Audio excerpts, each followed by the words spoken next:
Alongside Ryan Boyle, I'm Jay Alter. And Ryan, we have a loaded opening round weekend slate. The winner of this game gets Loyola and Virginia. This is obviously the Yale UMass side of the ups. And it all starts today, Saturday, with Yale and UMass. Ben Reeves found out he was a Tewaaraton finalist for the third straight year Thursday night. We'll be talking a lot about the senior attackman for Yale. But another guy to highlight, Justin Gutterding and Duke. That is a great matchup right after us at 2:15. Yeah, the senior leader on an absolute mission. It is May. It's time for Duke to make their classic run. Albany, another team a lot of people think can get to championship weekend. The big question mark with them is Connor Fields. Yeah, what is his health? Where is he in terms of percentage? How much of an impact can he make later today?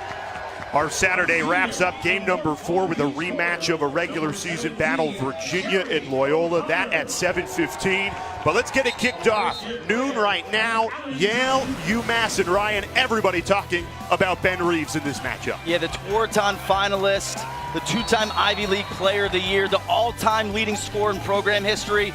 What hasn't been said about this? The only thing missing on his resume, an NCAA tournament win. Can he get the job done today? That is what has plagued the Bulldogs. Early round exits each of the last 3 seasons. The man tasked with guarding Ben Reeves today, Isaac Paparo, the Colonial Player of the Year, a defender for the Minutemen. Yeah, an absolute classic matchup here in terms of defense versus offense. Paparo not only important in their defensive strategy, but also getting out in transition and being a threat. These two teams very familiar with one another. They saw each other late in February. Yale won that game 13-10, but UMass, they outshot the Bulldogs, they won more face-offs, and they got more ground balls in the game. And despite all those statistics advantage, Yale was up 13-4, so they clearly owned this game. But look, throw this game out the window. UMass won 11 straight contests. Heading into this one, they are riding high. You said it, they carry the longest active win streak at 11 games into the NCAA tournament. Noah Rack in red for the Minutemen and Connor Mackey in white for Yale, as all the attention goes to the face-off X. Opening weekend about to begin. The road to championship weekend and Gillette Stadium begins now in New Haven.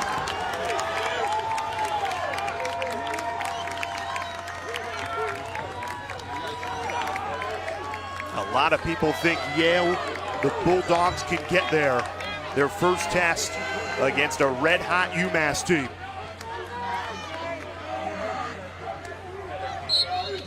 And we are underway in New Haven. The 2018 NCAA tournament is here. And Yale wins possession, and we get our first look at this high-powered Bulldog offense and a UMass defense that'll have to stand on its head today. A great early sign for Yale. Connor Mackey winning that face-off. Rack got the best of him in their first matchup. Not many can claim that feat. Only 25 seconds into the opening round, and we already need a new ball here in the NCAA tournament. Something looked fishy about that ball. I was about to point that out. So the referees are all over it. They're on their tournament game as well. In net for UMass junior Sean Scanoni. He's been called into action early. He's expected to face a lot in the cage today, and he is playing better than any goalie in the country the last 6 games. Save percentage of 73%. Usually a good one's around 50. And they're going to need him today against this Yale offense. Jack Ty passes off. Yale settling in for their first possession of the afternoon. Matt Gaudette splits 2 defenders, can't get the shot off. He was suffocated by the Minutemen D. And Ryan, this is where UMass can be dangerous in transition. Both coaches talking about that is the biggest difference from that game in February. UMass has really got their transition game clicking on all cylinders. An opening shot from the Minutemen bounces over, and they'll get the restart. Yeah, look out for them in the first 15 seconds of every possession. They have a coordinated set of movements with their attack, but they love to let their midfielders push, especially if they have an offensive midfielder trapped on defense. This is a UMass team that played zone defense, did not run in transition back in February when Yale won 13-10. They lost that game, then they lost to Albany. They were 1-4. And they've gone on an 11-game win streak. And we've got our opener. UMass using some firepower. And they're on the board 1-0. And guess who it is? Isaac Paparo, the defenseman, Colonial Player of the Year with his 4th goal this season. We highlighted him in the opener, and he steps up, absolutely drilling the corner. You've got to watch UMass in transition, and then the sub game. Paparo played a little cat and mouse near the midfield line, was able to gain a quick advantage, a quick little 5-on-4, and he buries it from the outside. A defender who can do it all. He is not shy. And talk about a junior captain setting the tone on the road in an NCAA tournament game. Connor Mackey wins the faceoff. But they call a violation against the Yale Fogo, so UMass a make it, take it, right back on possession, up a goal early. And Ryan, there's something to be said about the confidence of a team that wins 11 straight games headed into the tournament. Yeah, you absolutely buy into everything your coaches are saying. The results speak for themselves.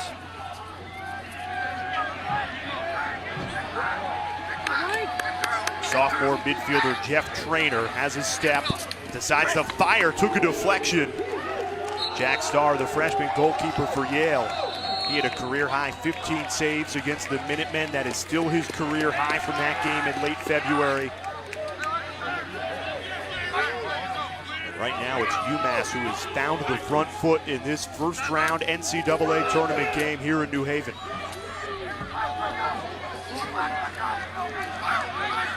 Jake Lisauskis, senior midfielder. Trying to weave his way through this Yale defense. Back out, another rip. That one doesn't find the back of the net. Great look there by Connolly, the freshman. Number 10, get it from behind the cage, right back in front to Buddy Carr, who lets that fly just wide. Buddy Carr leads UMass in scoring with 36 goals on the season. Likes to play at the top of the box, though, on attack. And he has a dangerous outside shot. Spinning his way in, Lisauskis gives it off, feet in front, and UMass has a 2-0 lead early. The Minutemen, led by their senior Buddy Carr. And this is exactly the start a road team needs here in New Haven against Yale. If you don't succeed at first, try again. They go right back to the well. Connolly flashes to Carr. Carr pulls the stick across his face before snapping down, a technique called a twister to increase your angle. But here you see Carr's versatility. The play before, he pops to open space for the time and room shot. This time he knifes and cuts down the defense, finds that open space, flashes his stick so Connolly can put it right on target. And UMass head coach Greg Cannella has known Buddy Carr for a long time, since birth, because good friend and former teammate played with him in the 80s, his father, Kelly Carr. And they played on the same attack line for UMass under Dick Garber, the Garber Gorillas in the 80s, and now Buddy playing under that same UMass tradition that his father and Greg Cannella did, now getting coached by Cannella. Yale a much-needed face-off win early here in a 2-0 hole, back on offense.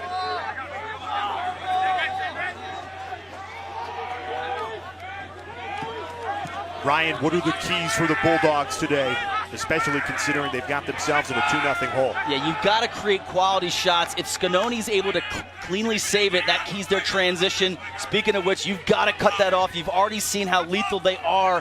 Get back in the hole and make them beat you 6-on-6.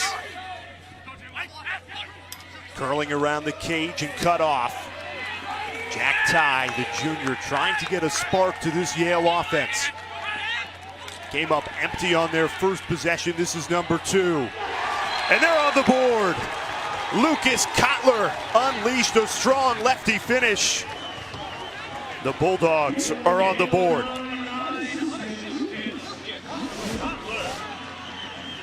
give a ton of credit to Kotler in terms of getting to his strength here. You see just the poor approach angle allows Kotler to top step and get to the middle of the field. Good thing happens when you get to the middle. You have so much of the cage to shoot at. Strong left-handed tendencies for Kotler, and you can see the beautiful placement right above the right shoulder of Scanoni there. Goal number 13 of the season for the second line midfielder. Not the start that this Yale team wanted, especially after they had their 6-game winning streak snapped in the Ivy League finals a week ago against Cornell. There was a question, hey, was that just a one game or could this carry into an NCAA tournament where the Bulldogs have struggled 3 first-round exits each of the last 3 seasons? But now an opportunity to tie this game at 2 after winning the faceoff. This Yale team is just so resilient mentally. Didn't really see a long-term impact of that loss. The flip side is you know, Coach Shea has admitted that he hasn't really talked about their NCAA past. Not really sure if that's the right approach, but that's the one he's elected to take. Well, you saw this team a week ago at the Ivy League tournament. Was there anything you saw in that final that you were concerned with? Nothing to be concerned on that play. All the way to the cage, splitting defenders, the sophomore Jackson Morrill. And we're tied at 2. I'll get to your question in just a minute. We'll go through this replay and then we'll come back to that.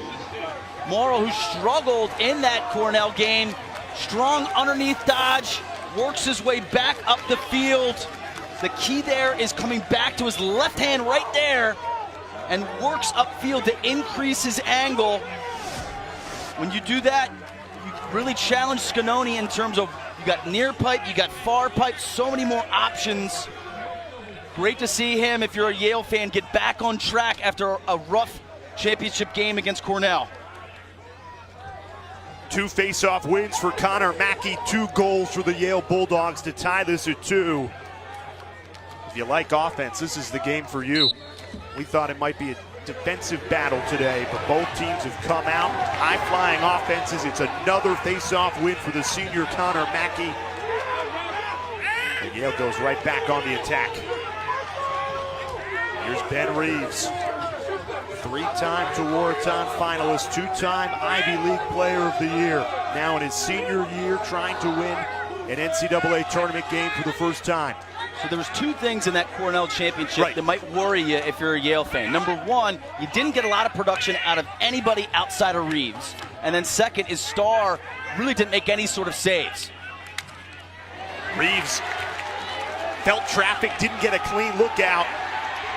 And Yale's ride gives it right back to Ben Reeves. Goes low and scores! Ben Reeves fires the Bulldogs in front. Instant offense off the ride. And they didn't even need to jump in the 10-man to create this turnover.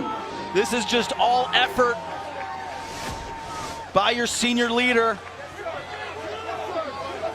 You can see the turnover in transition. Reeves runs down the ball, picks it up, and just takes matters into his own hands.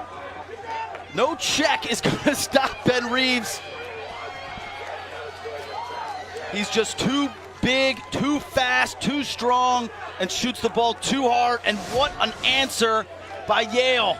3 straight to regain a 1-goal lead. Andy Shea, Yale head coach, with his Bulldogs on a 3-0 scoring run. This is NCAA tournament appearance number 6. Their previous 1-5 headed into today. You'd love to get Reeves a victory with plays like that, and the way another senior, Connor Mackey, is performing at the face-off X. Maybe Andy Shea doesn't need to talk about it with his team, but these seniors know what's at stake. Absolutely. I mean, what a start to the tournament, huh? The first 5 minutes, we got a lot of action. We are off and running for sure. Game 1 of 8 in a loaded opening round weekend slate here on ESPNU. Bulldogs on a 3-0 scoring run. And with the ball right back, how can UMass stop the bleeding right now and get back to what was working for them early? That certainly helps. Deflection out of bounds It was Paparo once again. He's been everywhere defensively for the Minutemen. Over the few first possessions, UMass has kind of bounced back and forth between a zone and man-to-man schemes. So I'll try to stay on top of that to point those out. Looks like they're back into man now. They're trying to mix things up to confuse this half-field 6-on-6 offense for Yale. They played 58 minutes of zone in the regular season matchup. Greg Cannella, Minutemen head coach, said, I don't think you're going to see a lot of zone because they tore it apart in February.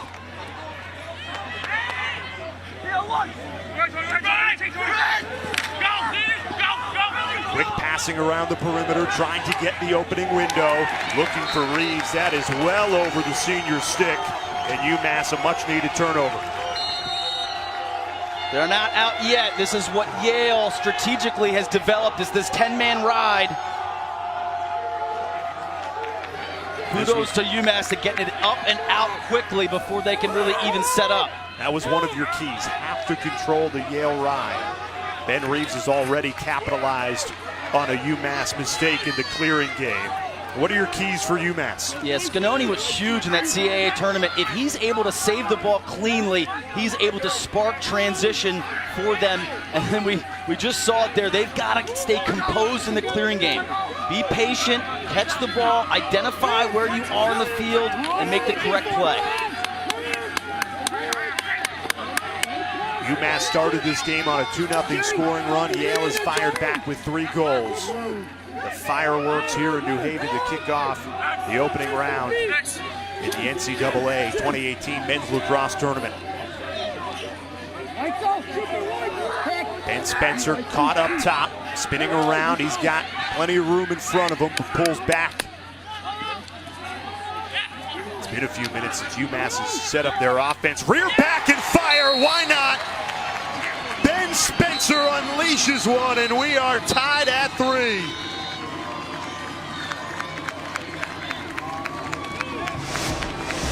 Ben Spencer from deep. I'm sure Starr wishes he had this one back. He's able to get a piece of it, but Spencer's shot just too much.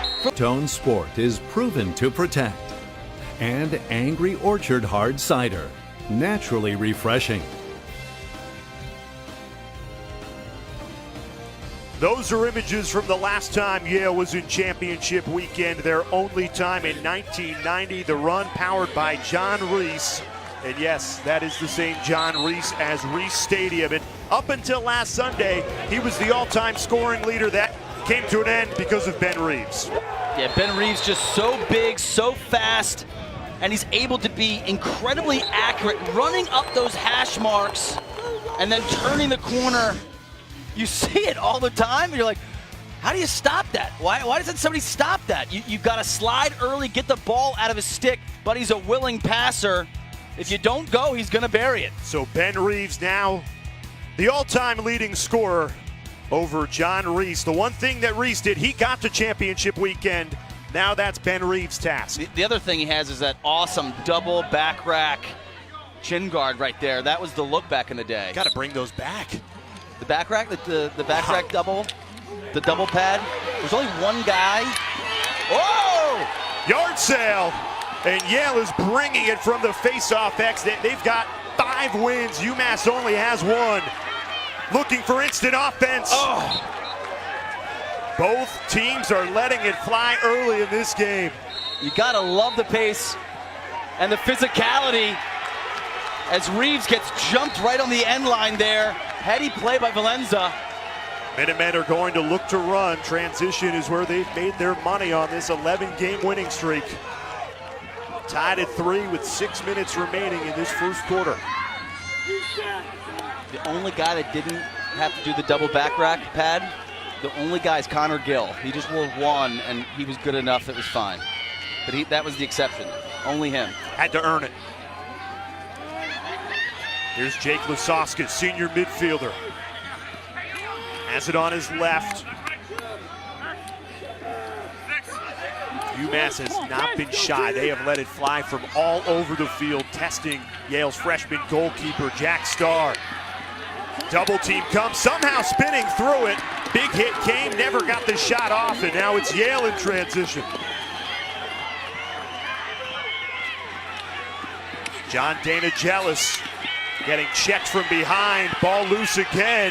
These teams going back and forth, tons of physicality. We finally have a flag. This is exactly what you want to kick off opening round action. It's May, it's tournament time. You've got to love the physicality.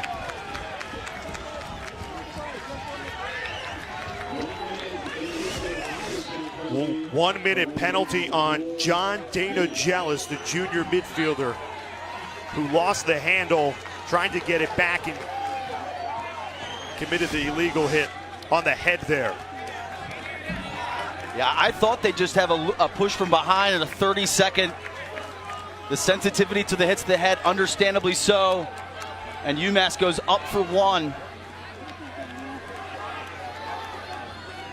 Our first extra man opportunity for either team comes with 5 minutes remaining in the first quarter. Look out for Buddy Carr, number 35 in red. He's got 8 extra man goals on the season. Here's Carr with it, passing out this time. Going low, Starr got a piece of it. It'll stay with the Minutemen. Spencer feeling it after that first shot. Not afraid to let it fly from the outside. Another rip, that one bounces and sent wide. How about the hustle play? Jack Starr flying towards the ball, wins possession for Yale. Yale notorious for diving to the end line, a non-negotiable in their defense from Coach Shea. And now the one-man punt return by Alessi. Love the punt return because Alessi is the punt returner for the Yale football team. They won an Ivy League championship this fall. He took care of business there on this clear. Under 15 seconds left on this penalty. It'll run out comfortably. So Yale, a nice job on the penalty kill, and now back on the attack. You've got to feel buoyed if you're a Yale fan. Starr, a couple saves on that last man up, as well as the dive to the end line to gain possession. Goalie play has really haunted them in the tournament in years past. 3 first-round exits each of the last 3 seasons, trying to change that against UMass today. Here's Jack Ty.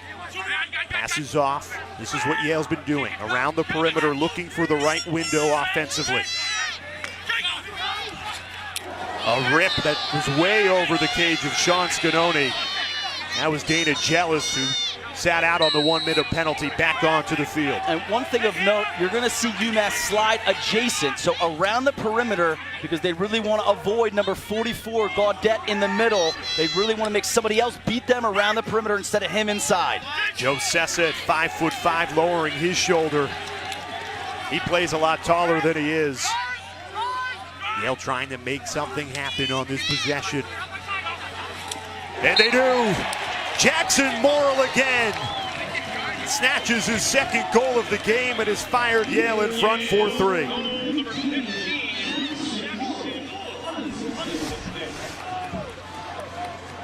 Morrill, the second goal of the game. You'll see him drive up to his left, roll back, and then again get to his left hand, so it's to the inside to create a better scoring, shooting angle. Paparo's got to time up that trail check a little bit better, and UMass, as soon as Morrill rolls back, slide. Great opportunity for a double team there to try to cause a turnover and get out and run. If you don't have it already, you have to check out ESPN Plus, your home for more sports, more schools, more conferences, more ESPN. You can stream it now for just $4.99 a month. If you're a sports fan, you need to get ESPN Plus. So Morrill, his second goal gives Yale the lead. And lacrosse just runs in his blood. 3 generations of lacrosse Hall of Famers. His father, Mike, won 2 national titles playing for Johns Hopkins. His grandfather, Bill, in the Lacrosse Hall of Fame, and his great-grandfather, Kelso. Talk about a lot of pressure. I was going to say, yeah. But he's playing very well so far. He has half of Yale's goals, and the Bulldogs in front by 1 with 2:45 to play in this first quarter.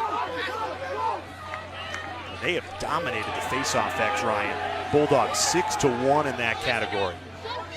I'm sure Mackey took it personally, with Rack getting the better of him the first game. Looking for more offense here with Brian Tavlin. Lucas Kotler, who's got a goal to his name. This is the second line midfield in for the Bulldogs.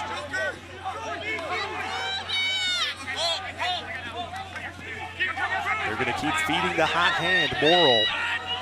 Ben Reeves, for his standards, been a little quiet today, passes off. Behind the cage at X. Morrill almost drew the double team. And here's Reeves, one-on-one. Pulls it out, usually he goes into attack mode there. Luke Valenza doing his job to keep Reeves contained so far. Kotler again, we saw him score with that left move earlier today. On that Reeves drive, Philpott did an excellent job of showing the double team, getting the ball out of Reeves' stick, and then recovering back to his own man, Alessi. Good hedge and recovery there.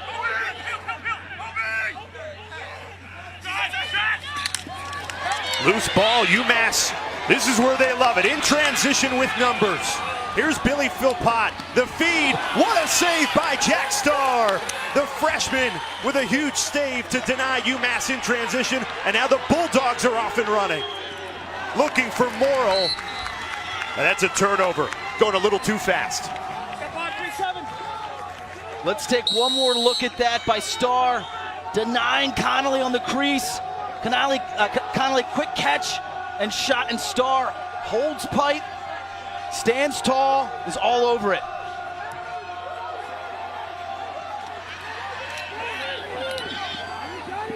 .45 seconds remaining in this opening quarter. UMass would love to tie it at 4 here.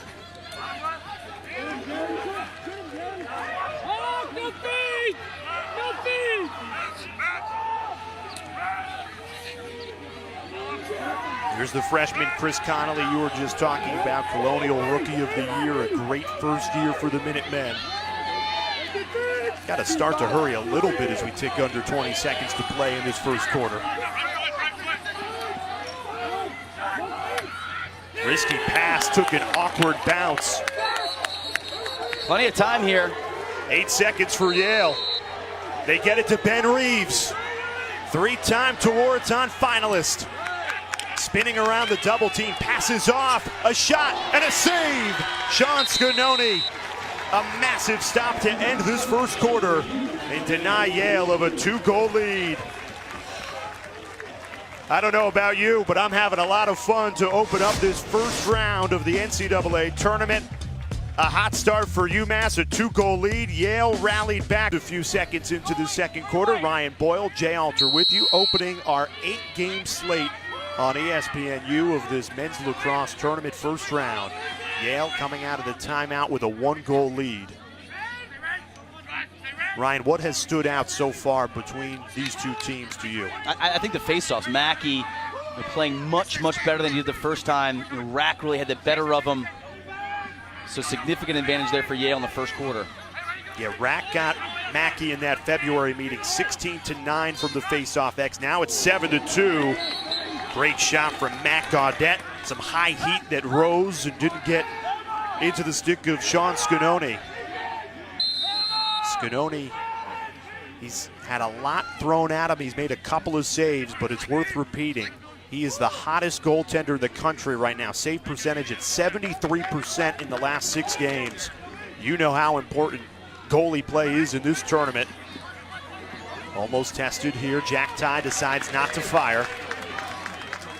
Great rotation there by UMass. Again, adjacent slides. They do not want to leave number 44 in the middle. Here's Ben Reeves. 1 goal today. Curling around the cage. Saved by Scanoni. Read it beautifully to deny the senior Tewaaraton finalist.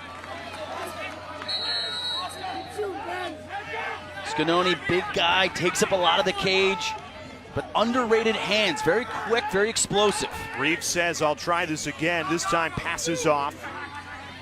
Back to Jack Ty. Junior's got 30 goals to his name this season.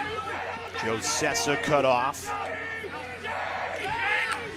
Right back to Reeves.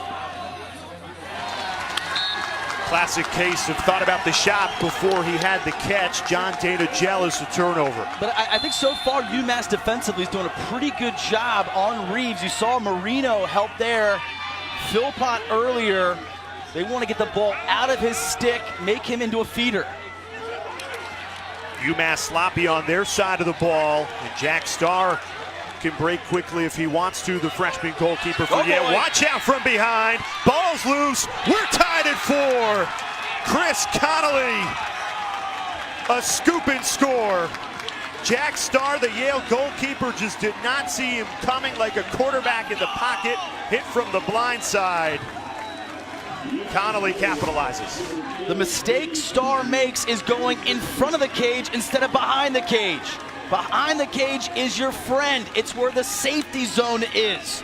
You go in front of the cage, like you said, you have no idea who's coming behind you. What a hit by Chris Connolly. Devin Spencer bounces it home. This is the freshman showing some early jitters, showing some inexperience. Get the ball out of your stick or go behind. Do not go in front of the cage. Some people may say, whoa, tough hit on the goalkeeper. That can't happen, but it was clean from behind, got the stick. And so Chris Connolly turns defense into offense. Devin Spencer, the sophomore, bounces it home. Both Spencer brothers have a goal today. Ben Spencer early in the game for UMass, and now his younger brother, Devin. Yale looking off the face-off for a goal. Denied by Scanoni again. That instant response. Here comes the 10-man ride. Great reverse field pass there. Plenty of space on that far side. What a clear there by Trainer. Triple teamed. Calmly rolls away from pressure, keeps his head about himself, and throws the cross-field pass. That's exactly what we talked about in the open in terms of UMass. Yale's gonna pressure you. The entire bench was screaming at Trainer. He had 3 guys on the field, but 15 behind him. Yes.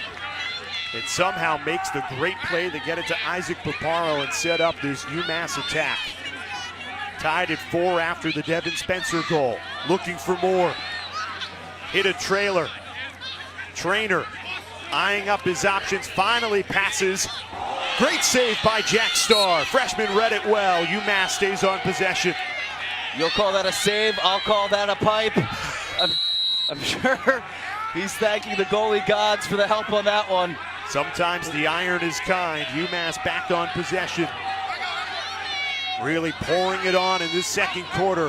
Had a lot more possession than they did in the first. Jake Lasoskas.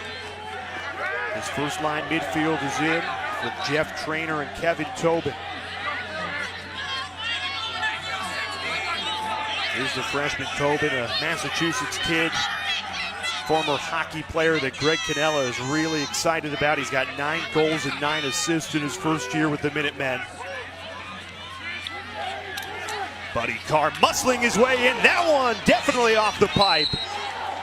And Yale, the hustle play by the freshman Chris Fake to win possession. Tremendous effort there by Fake. Let's take a look at the last Yale possession on the face-off. Yeah, just something to keep your eye on. Huge check there. Mackey feeling it. The effects afterwards, as you watch him run off the field. And they don't have like a lot of depth there. No. So there is no plan B. And Mackey's been excellent. He's got 7 out of the 9 face-off wins for the Bulldogs. We'll continue to monitor that situation. It's an important one in the face-off X. Trying to squeak one by Scanoni that time. Jackson Morrill looking for a hat trick. Didn't get the right window. Ben Reeves on the backup. 2-time Ivy League Player of the Year. So dangerous when the ball is in his stick.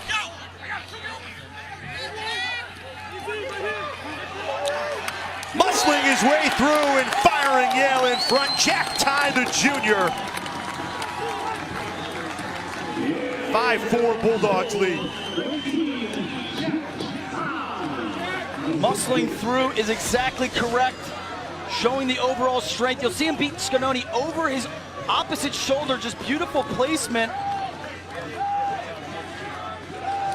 What's critical for Yale today is other people are stepping up. When they lost to Cornell, it was the Ben Reeves show and nobody else really did much. Today, Morrow's got 2. Ty's on the board. Kotler's on the board. So you can see the depth offensively that this team has, which is why so many people are predicting a deeper run than in years past. Comes to Yale from a powerhouse in Long Island at Chaminade, where he was the lacrosse captain, the football captain. Andy Shea saying he just has a competitive edge. And Connor Mackey is in the face-off X for the Yale Bulldogs, so the wrist injury clearly not too serious on the senior. He has dominated Noah Rack today, 7-2 advantage at the face-off X for the Bulldogs. And once again, Mackey gets the face-off, lowers his shoulder, fires his shot. It'll stay with the Bulldogs. That wrist is totally fine. What were we talking about? If he was feeling the effects, where was it on that play? I would have just thrown it and, ran off the field as quickly as possible. You touched on the balance of this Yale offense. They've got 4 different scorers today. It is not the Ben Reeves show. Oh. Putting the body on the line to lead a UMass break. To Buddy Carr, hits the trailer. Connor Mackey, we show you getting worked on the sideline as UMass went for the transition there. This is an official timeout. Jake Lusauskas was down after he took a body blow. Yeah, you hate to see that and give the officials some credit.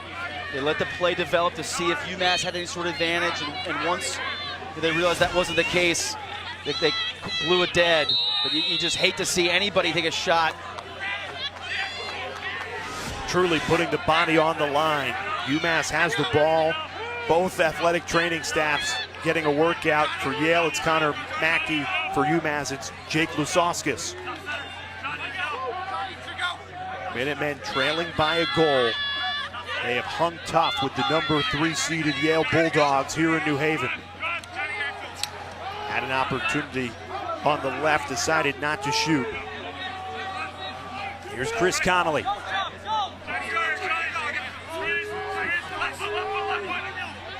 Charlie O'Brien dumps it inside, not a clean window.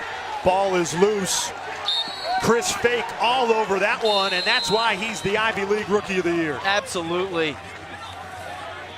Fake demonstrating his skill set. Really wasn't even his slide. He just kind of sniffed out that play.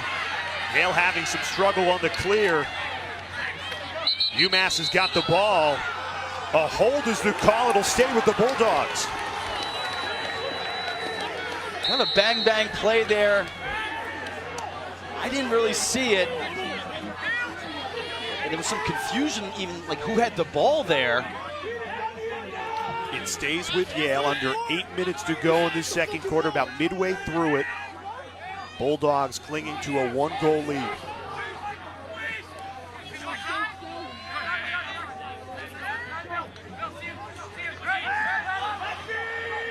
Lucas Kotler, he's got a goal today, almost 2. Great save by Sean Scanoni to deny the sophomore.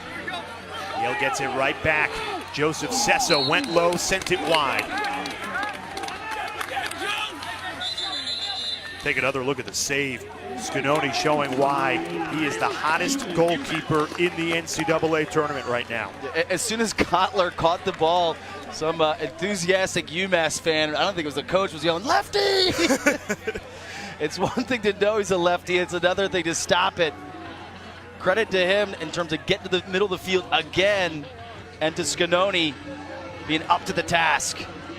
Strong first half for the goalkeeper. He's got 5 saves. Yale's offense is punishing. They just keep coming at you possession after possession. They've got 5 goals, but Scanoni's got 5 saves.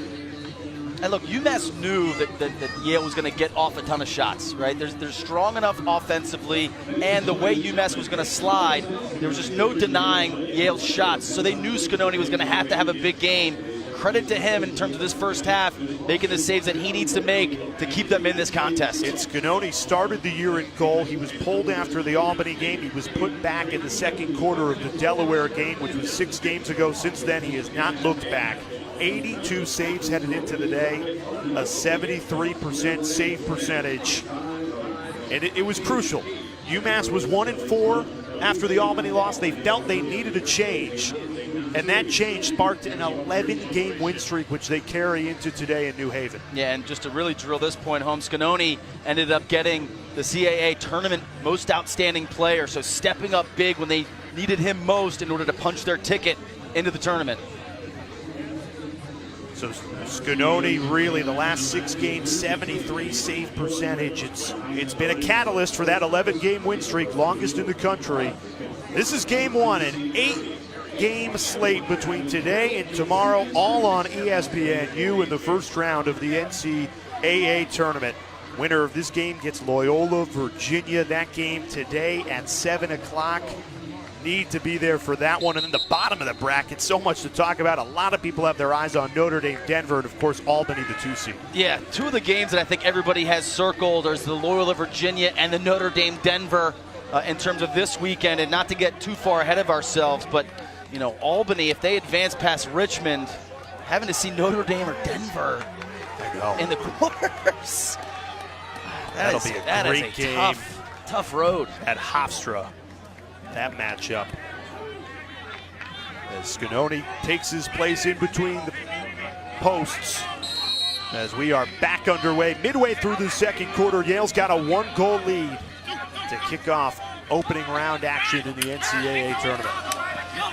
Ben Reeves, for his standards, been quiet. Low pass there, and now UMass can run. Minutemen with numbers. They love transition all the way. Paparo looking for a second.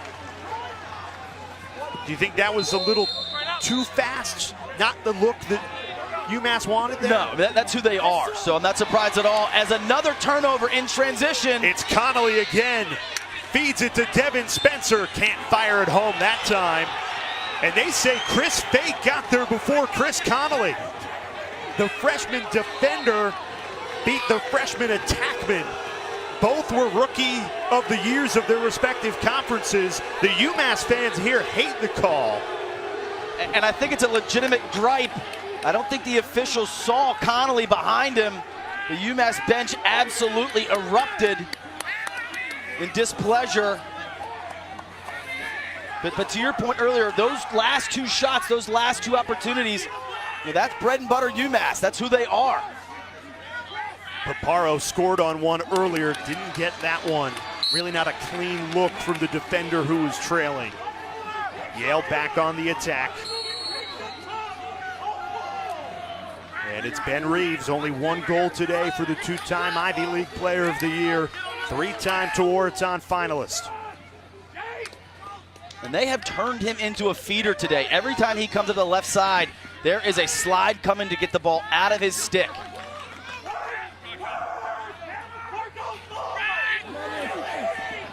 Lucas Kotler weaves his way in, passes off to Ben Reeves. He's got Scanoni hung up behind the cage at X. Really dangerous spot against one of the best attackmen in the entire nation.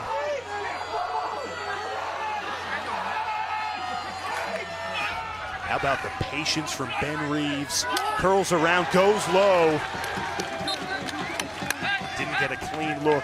A high-risk check by Paparo, and it lands. He goes for that trail check. If Reeves tucks his stick, he can get in front of the cage. Well timed there. Paparo and this UMass defense, they've done an excellent job on Ben Reeves today. Low pass caught by Morrill. He's got 2 goals. Only multi-goal scorer so far for Yale today. Sophomore still with it. Curling around, goes low. And it's a hat trick. They give the goal. Jackson Morrill. 3 goals for the sophomore, an outstanding first half. And Yale leading by 2, 6-4. All three of Morrill's goals have come unassisted, so he is being ultra aggressive in terms of taking advantage of matchups. On this opportunity, he's got a short stick on him, and he is going to exploit that every time. Good job by Morrill on all of these, getting above the goal line extended, creating enough of a scoring opportunity. The previous two were left-handed. That last one right-handed, showing his versatility. We told you in the first quarter, but it is in his blood. 3 generations of Lacrosse Hall of Famers. He is making all 3 generations proud today. Connor Mackey wins the faceoff. He took a big hit. He is still down. They will blow the whistle dead. Wow. Another faceoff win for the X Factor from the X, Connor Mackey, immediately holding his head.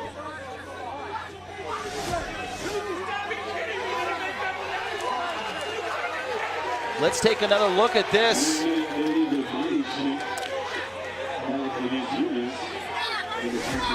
How much is it an actual foul? How much of it is a sell job by Mackey? I don't want to question his toughness, but on that, I didn't see necessarily a hit directly to the head. It looked like it was more in his chest, and maybe he fell awkwardly. You know, we're so conscious of hits to the head, and rightfully so. The UMass bench was right there. So Yale goes on the one-man, extra man. Greg Cannella is incensed on the UMass sideline. Minuteman head coach hates the call. He got the best look at it. It was right in front of him. So Yale a 2-goal lead, under 5 minutes left in the second quarter. Noah Rack serving the penalty for UMass.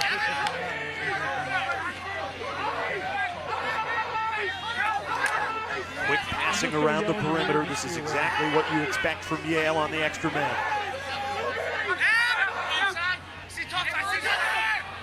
Ben Reeves, great pass. The finish, no! Denied by Sean Scanoni from point-blank range. Yale gets the ball back. Yeah, they've got to push from behind on that Gaudette shot. UMass fans are absolutely livid as we take another look at it. As good as you'll get from Sean Scanoni there on the doorstep, and denied. Matt Gaudette looking at that same exact spot. Pass not caught. UMass has the ball. Yes, two things of note. The officials are taught in terms of turning into contact. That's a point of emphasis. It looked like that hit on Gaudette was clean. And then on that second one, you know, as the great Rasheed Wallace would say, ball don't lie. Love it. Forgot what an NBA guy you are. We'll talk Eastern Conference Finals coming up in the second half. UMass on the clear. Well, I would say that's less NBA and more just philosophy. The great philosopher, Rasheed Wallace, right. Ball don't lie. Socrates, Rasheed Wallace, I got it. Jeff Traynor passes back to Lasauskas. First line midfield out, and a goal! Bouncing it home, Ben Spencer from outside, and UMass has cut the Yale lead in half.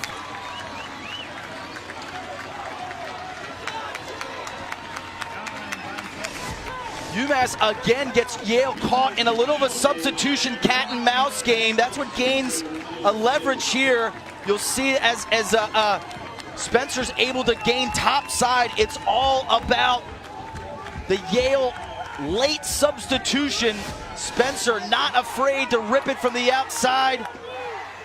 And that UMass has an edge to them, Jay. You know, some of these calls, it's like fueling a fire for them.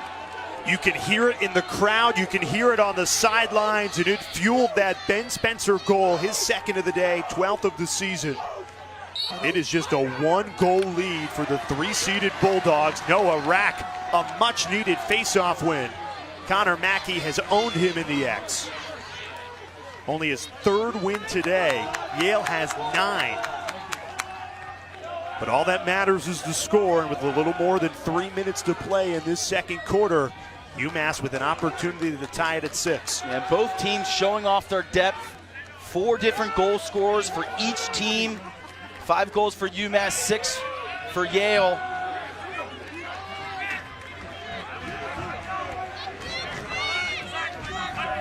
Connor Mackey was not in on that faceoff, so advantage could be for UMass until the Bulldogs get their senior Mackey back, who had 9 out of the first 11 faceoff wins. Here's Ben Spencer again. He's got 2 goals, including the last one. Out to Buddy Carr.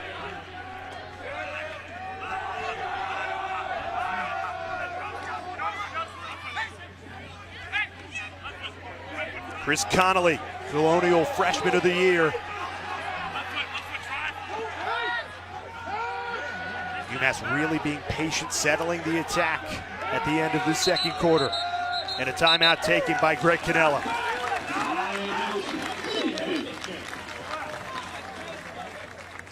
Good timeout there by Cannella. Senses the moment right now. A lot of penalties, helter-skelter play. His team's fought back into this. Let's get organized. 2 minutes left. I've got 2. Let's take one now. Make sure everybody's on the same page. The storyline for today for the Bulldogs was those early first-round exits. Each of the last 3 seasons bounced in the first round. 2 of those games by just 1 goal, and here the Bulldogs are again in a 1-goal game against UMass. This was last year in the Carrier Dome. On the road, certainly a different scenario than when you're hosting as the 3 seed, but a game they could have won, outshot the Cuse 42-29. There's your winner, 11-10. Do you think that creeps into the mind of a Yale player? Well, when you have this much history in terms of these 1-goal losses, like you said, they're hosting this year. In some of these games, it would just seem like if they could come up with 1 stop, 1 save. So that's why you got to feel encouraged by Starr today. Seems like he's been able to make a few stops and be steady there. But the short answer is I don't know how it doesn't creep into your mind. And you see the close games too. 3 out of the last 4 NCAA tournament losses by just 1 goal. And here we are, another close game. Bulldogs clinging to a 1-goal lead, 6-5 with 2:07 to play. The flip side is this is the NCAA tournament, right. So there's going to be close games, right? So your mettle is going to be tested, especially down the stretch, and how you execute in all facets of the game. And for UMass, this is a team that has not won an NCAA tournament game in 12 years, since 2006 when they went all the way to the final. Strong tradition, right? Strong history of making deep NCAA runs, and if you just look at the recent history, non-seeded teams making it to championship weekend, it isn't that far-fetched. So if I'm UMass, riding an 11-game winning streak, why not us? Longest winning streak in the entire country. They brought that confidence to New Haven. 2 minutes left in the second quarter, trying to tie this game at 6 before intermission. Kevin Tobin runs off the screen set by Buddy Carr. Here's the freshman for the Minutemen. Over the Jeff Trainer, 50-point scorer in his sophomore season. Referees throw a shot clock on. 20 seconds left on it. Immediately out of the timeout, too. UMass didn't think they were getting any breaks. Right. Certainly that trend continues. Only 8 seconds on the shot clock. UMass has to hurry. I don't know if Chris Connolly recognizes it. 2 seconds left. Gotta fire something, and no, that's a shot clock violation.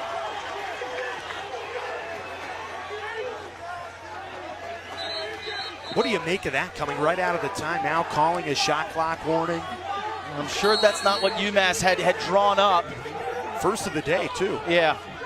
Give credit to Fake at the end of that shot clock, staying on Connolly's hands, preventing him from generating any late offense. The freshman's got to know when it gets that low, just ditch the ball in the corner, allowing yourself enough time to substitute and get your personnel on. 50 seconds remaining in the second quarter. Joseph Sessa tees up this Yale attack.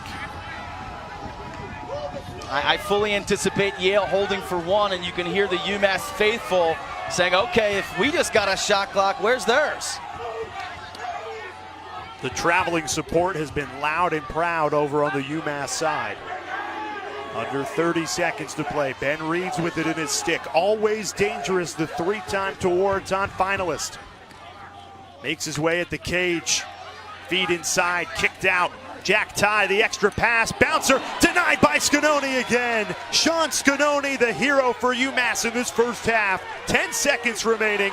Minutemen have it. They can go quickly if they want to. 5 seconds, have to hurry. 2 seconds. Fires a shot, easy save for Jack Starr, and that'll do it for the opening half hour. I think Philpott got surprised in terms of how much time was left on the clock there. You could see him kind of touching his chest saying, you know, that's on me, guys. Sean Scanoni, 7 saves in the first half for UMass. The Minutemen going punch for punch with the number 3 seed, the Yale Bulldogs here in New Haven. Opening round action, game 1 of 8, 30 minutes into the first round of the NCAA tournament, and we've got a fun one here in Connecticut. Yale 6, UMass 5 at the half. All eyes on that matchup, 7:15 tonight on ESPNU. That is going to be just an awesome way to end the evening. A raucous crowd, an up and down game. Virginia loves to run. Loyola's no stranger to transition as well. In our first half of Yale's goals came from the sophomore Jackson Morrill. 3 unassisted goals, a couple left-handed, 1 right-handed. He is not afraid to go at his defenseman. I imagine that UMass talked about this at halftime in terms of having something prepared for him. Yale would have a lot more goals if not for the UMass goalkeeper, Sean Scanoni. He has been huge in cage. UMass giving up a ton of shots, 25 in the first half. They knew that he'd have to stand on his head, and he has been up to the task in the first half. So UMass got the hot start, a 2-0 lead for the Minutemen. Yale fired back with 3 goals of their own, and since that point, Ryan, really punch for punch between these two teams. Very even first half. Yeah, and Mackey, we've got to kind of keep an eye on him in terms of his injury. He's back out to take the first half of the first face-off of the second half, excuse me. He missed the last first face-off of the first half.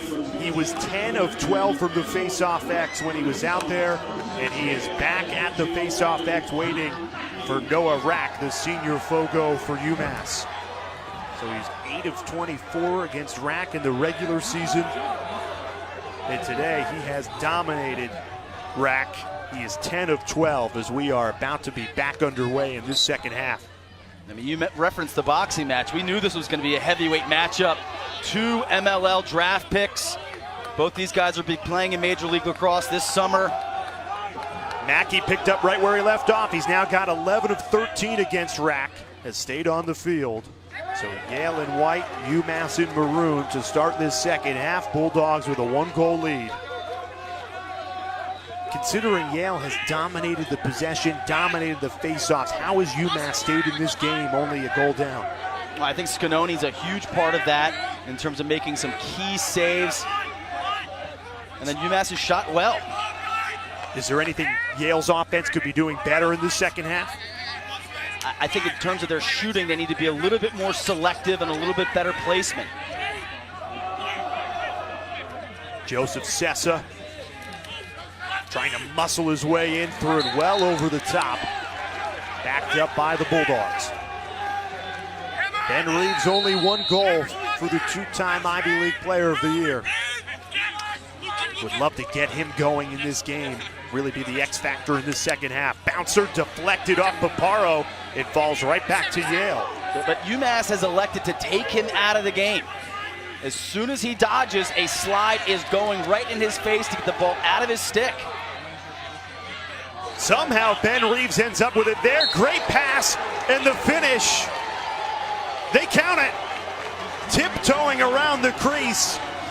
And guess who? Jackson Morrill again with his 4th goal of the afternoon. Scrambly play here, all set up by Sessa, tossing the ball. wildly. And then from there, Reeves and Morrill just pretty much Johnny on the spot. Easy finish, kind of an unlucky play if you're UMass. Heads up play by Sessa, keeping it alive. Perfect positioning there for Reeves to get Sessa's pass, and then Morrill on the doorstep for the slam dunk finish. I mean, either an incredibly lucky play or eyes in the back of his head if you're Joey Sessa.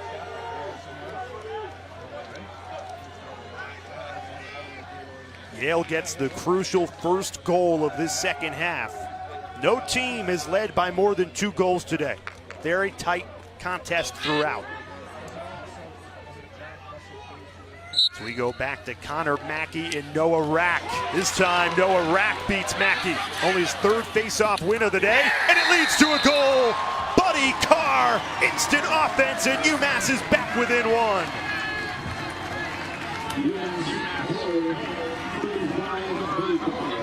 Not all face-off wins are created equal. This one leads directly to a transition goal.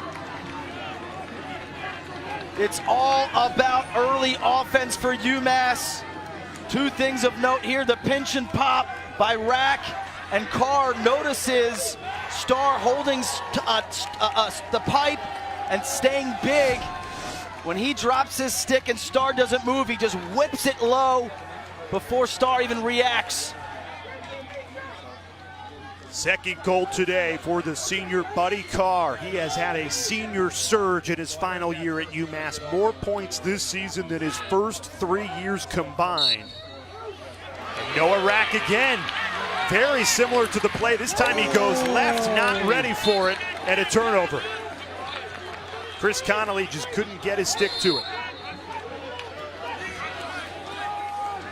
Almost a little make it, take it there. Now Jack Starr well out of his cage on the clear. Lucas Kotler gets it into the attack for Yale.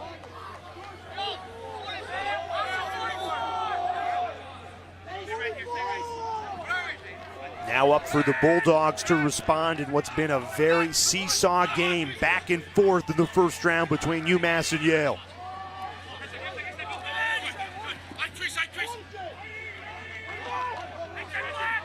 Brian Tevlin, freshman, only 1 goal this season, takes it inside and feeds it off to Ben Reeves. Marked tightly by Billy Philpott, the short stick defensive midfielder. Jason Alessi for Yale, puts UMass through the spin cycle, didn't get the window he wanted to shoot though. Ben Reeves, not a great look there, off his back foot, sent it high. Yeah, and credit Valenza, staying on his hips, getting his stick underneath, getting a lift there.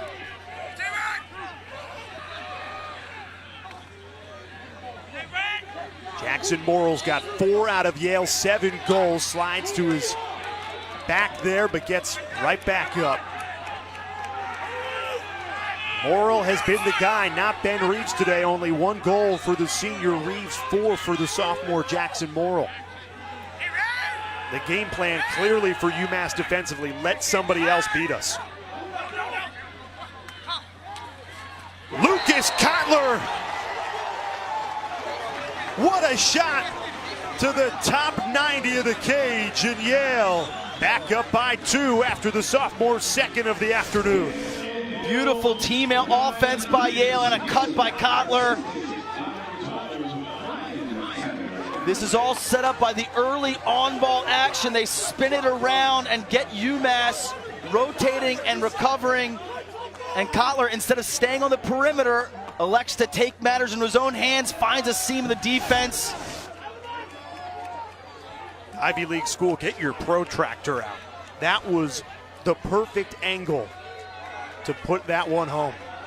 Protractor. It's been a while since I've heard of a protractor. 8-6 Yale lead. What's the one with the pin? You stick that in the middle, and then there's the pencil that goes around that creates a circle. What's that one called? I think that was gone before my time in elementary school.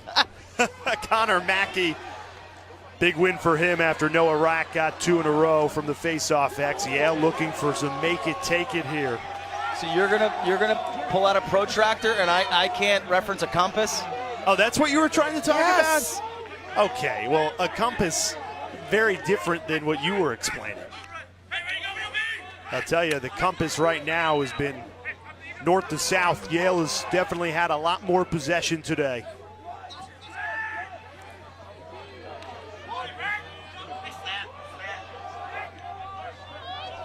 Credit to face-off X. Dominance from Connor Mackey has led to Yale just getting a lot more of the ball.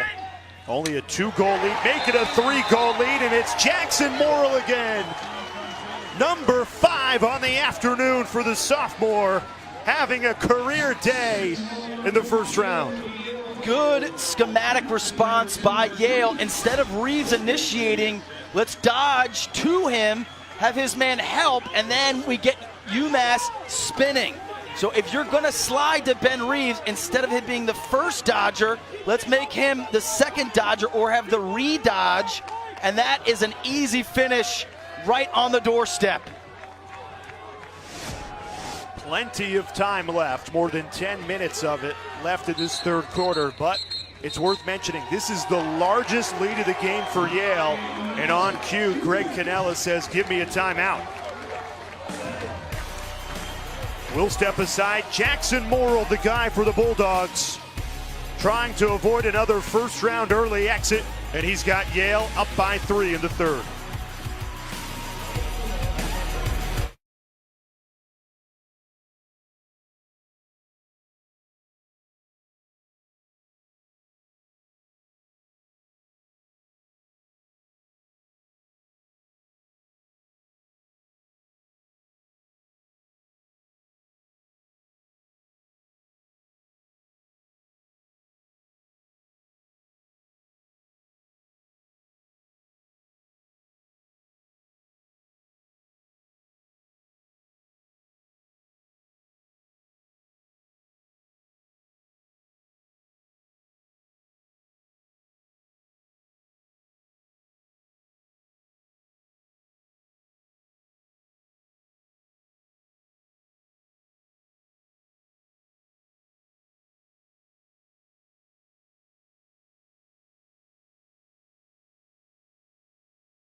Coverage of the NCAA Men's Lacrosse Championships continuing later today. Villanova facing off against Duke at 2:15 Eastern on ESPNU. Tonight, Loyola, Virginia. That's 7:15, a heavyweight matchup and a rematch of a game from this season.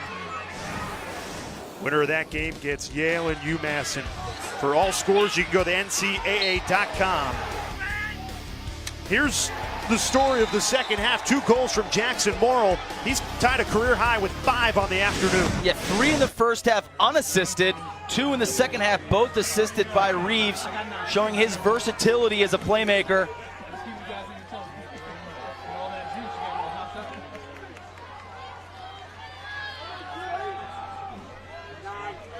Back to the face-off X we go once again.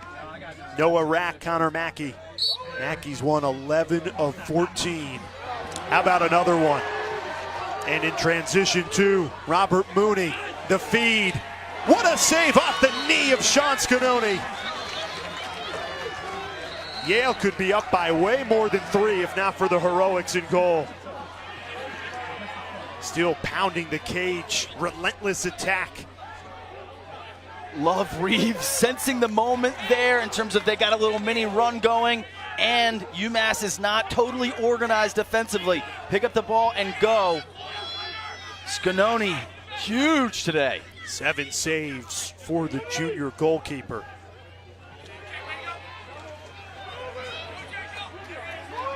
This Yale offense does not stop. They just keep pouring it on. Ben Reeves, that took a major deflection. Regathered by Yale once again, Lucas Kotler, who has 2 goals today. But again, Yale is putting Reeves in a position where his man has the slide. Feet inside. What a window, Matt Gaudette. The Canadian hangs out around the crease, of feet inside, and he had a terrific finish to put Yale up 4. Clear halftime adjustments by Yale for both Gaudette and Reeves. You've seen it, and we've pointed it out with Reeves, and now here's Gaudette. If you're not going to slide for me from the inside, we're going to move you to the perimeter, get you involved in a 2-man game, make your man the hot guy or the first slide, so now we can get you the ball after that initial action. Really smart halftime adjustments by Yale here offensively. Credit Andy Shea and his staff in year number 15, trying to get to that quarterfinal. Of course, championship weekend always the goal. Noah Rack, a pick and pop here. Goes to the Buddy Carr where they scored earlier, then crossfield pass over the head of Chris Connolly. That's the last thing you want if you're UMass. The Minutemen have barely had any possession in this 3rd quarter, and they give it away. Now, we haven't touched on the weather too much today, Jay, but it did rain most of the morning. This field has been pretty slick, and the sticks can bag out. So when they get wet and a little sloppy, sometimes turnovers then increase. We've seen Yale turn the ball over. Reeves, a couple crossfield passes. Their Carr subject to the same thing.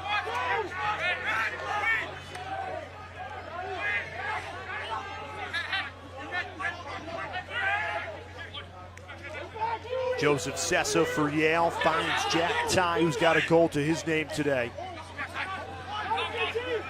You mentioned those slippery conditions. Ty falls, gets right back to his feet, fires a shot that was wide. Jackson Morrill there for the backup. Bulldogs stay with it. A 4-goal lead for Yale. Largest lead of the day for either team. You get the feeling they can start to separate themselves in this 3rd quarter. John Dana jealous, passes right back to Ty. They've been going to him a lot on this possession, the junior midfielder. Misplaced pass there, looking for Ben Reeves, and UMass's defense bailed out. You can see again on that pass, the ball kind of hooks and gets caught a little bit in Ty's stick. As Yale jumps in their 10-man ride, you can hear their bench. UMass, up until this point, had done a nice job with it. A turnover there comes at a terrible time. Tyler Warner coughed it back up. Bulldogs do have it, though. It was one of your keys. Gotta be controlled in the 10-man ride. That time, not the case, and Yale gets a turnover, goes right back on the offensive. And a goal! Jackson Morrill again! Career high for the sophomore. He's got 6 of Yale's 11. An absolute backbreaker turnover in the 10-man leads to transition for Yale. Watch number 28. He's going to suck the defense in, and that allows Morrill to pop to the outside. Well choreographed transition offense there by Yale.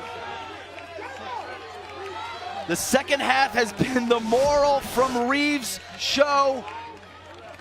Morrill matches his first half output in the 3rd quarter, and all have been assisted by Reeves.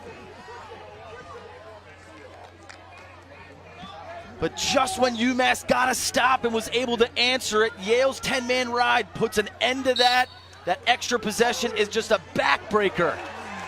Morrill came into the afternoon 30 goals on the season. Certainly a great second option, a weapon, if you will, next to Ben Reeves, but a 6-goal career high in the first round of the NCAA tournament. Not a lot of people saw that coming. It is terrific for a sophomore who has really grown into his own on this front line for Yale. we told you earlier, but comes from that lacrosse family, 3 generations, father, grandfather, great-grandfather, all 3 of them in the Lacrosse Hall of Fame. And it is in his blood, and he has showed up in a big way for the Bulldogs. Yeah, looking for more. Trying to double up UMass now, 12-6, and really separate themselves in this third quarter.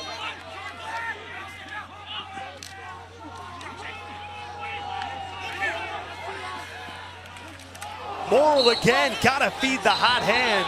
Took a late hit. So Yale will get it right back and go on the extra man. Take another look at the hit here. Left side of your screen.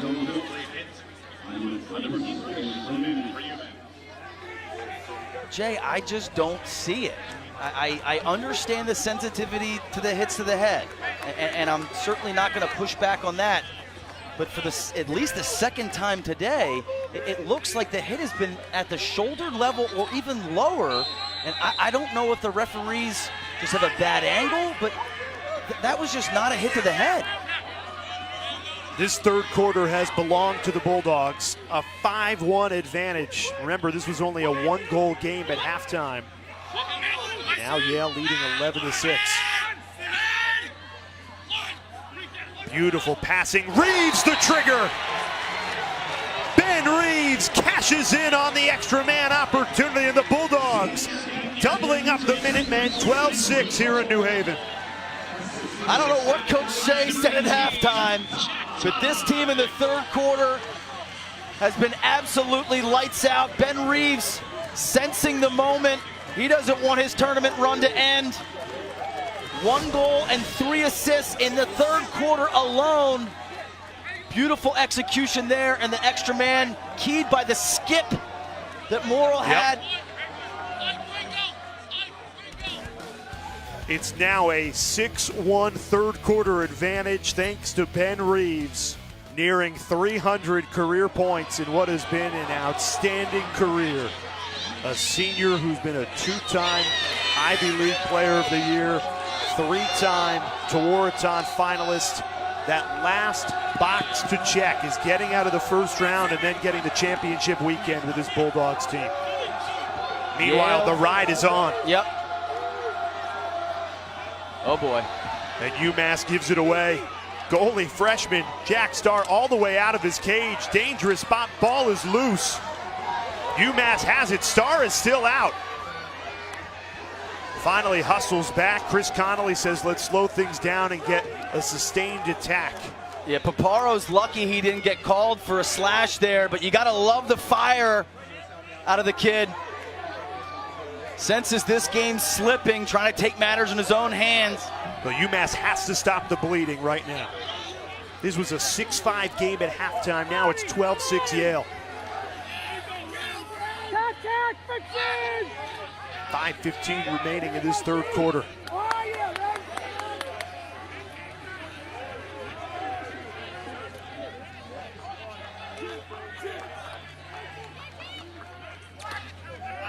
Connolly swings it over to Devin Spencer. He's got a goal today.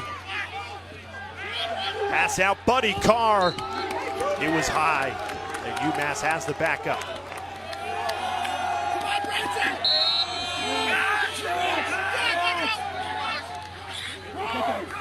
Ben Spencer goes into attack mode, never had the angle. It'll stay with the Minutemen. Chris Fake once again selling out to try and win possession for Yale. You gotta love that hustle. Starr did a good job of that last possession, holding pipe. That last shot, rather.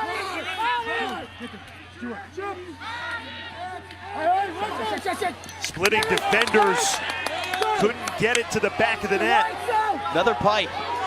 Pipe has been very kind to Jack Starr today, the freshman Yale goalkeeper. He's kept UMass out on 3 different occasions. Did you get the feeling the Minutemen need a goal here? Another one high, they just keep bringing it. Cannot get that finishing touch though. Short answer, yes.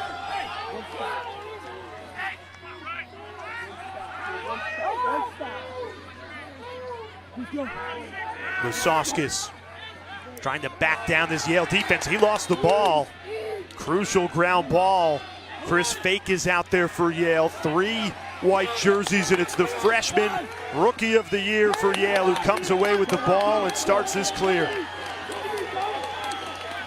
I mean, look, there's plenty of time left, Jay, but with Yale on this run, you can start to feel the wheels starting to come off. That was a long attack for UMass, and they come up empty. 3:30 remaining in the third quarter. Yale took a 1-goal halftime lead, and now a 6-goal lead nearing the end of this third quarter.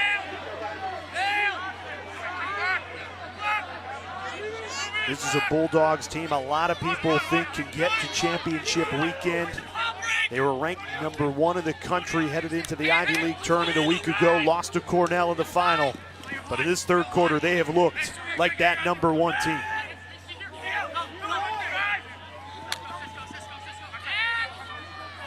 Joseph Sessa with it. Over the Jack Tie, those 2 midfielders hooking up. And of course, Ben Reeves, who only has 2 out of Yale's 12 goals, but they've been beauties. Nice takeaway there from UMass, much needed for the defense. Jeff Traynor, 2-way midfielder, a sophomore who scored 50 points, gets the turnover but gives it right back. Yale on the run with numbers. Another save. Wow, Sean Scanoni. He is keeping UMass in it single-handedly. Great job by the junior goalkeeper to deny that stop in transition.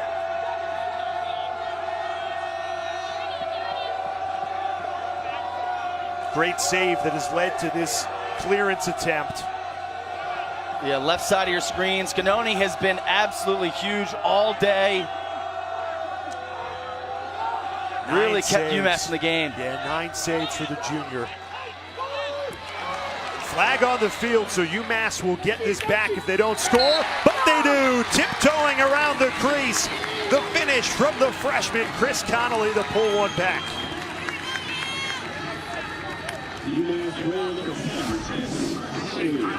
Huge answer by the freshman. This UMass team isn't going anywhere. A lot of fight in this squad. They're able to break the 10-man and quickly key transition. Connolly, the CAA Rookie of the Year, showing off his skill set. What I love about this play, Jay, is he takes that extra step. You know, so often young players try to take that shot early, get around the crease, you're gonna pay the price, increase your shooting angle, throw a fake, get the goalie off your line. He does all the right things before burying that. A Connecticut native, Glastonbury, not too far from New Haven. And he's had a great first year. The Colonial Athletic Association Rookie of the Year. And that stops a 6-1 Yale run where the Bulldogs, they've really looked like the better team in this third quarter, but plenty of time left. And a penalty currently being served as well. Yeah, that was a huge face-off. Oh, nice check. UMass is alive. Great job to get the ground ball. Luke Valenza, but a giveaway. Yeah, just be patient there, run away from pressure. So now Yale with possession can just run down this man-up opportunity. 30 seconds left on it. Yeah, that was one of those small little windows of the game. The door had been opened. UMass an opportunity to really kind of jam themselves in there.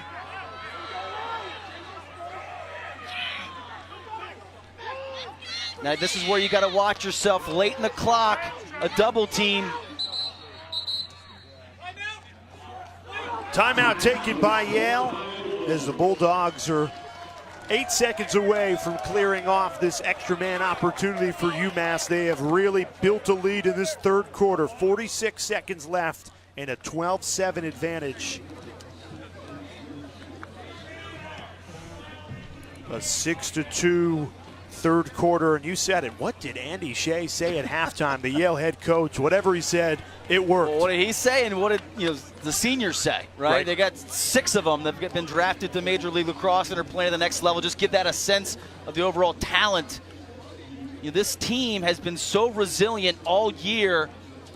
A couple hiccups along the way, the season opener, a midweek game against Bucknell, and the Cornell game last week. That's what kind of most people kind of raised an eyebrow and said, oh, here we go again. Is this a team that Yale stumbling into the tournament? Are they going to have another early exit? But there was no doubt headed into last weekend in the Ivy League tournament that Ben Reeves and this senior class, they were the best team in the country. Question marks saw in New York City a 14-8 loss to Cornell. Andy Shea talked to us about in a plane crash, there's a black box. And this week they were trying to find what went wrong. Yeah, these are the only things that went right, seemingly, last weekend. Reeves tying and breaking the score record, but Christian Knight played fantastic. And free Jeff Teat.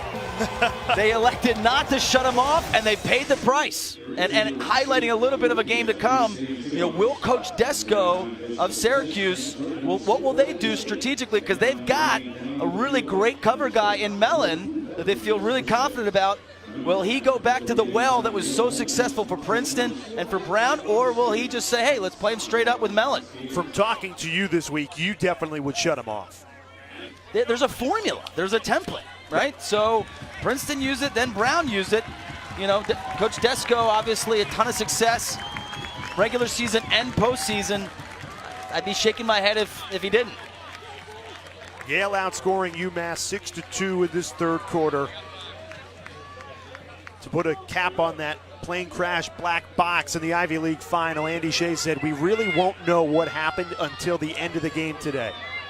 Is this the same team that won 13 of 14 and got to number 1 in the country, or is it the team that lost to Cornell in the Ivy League championship?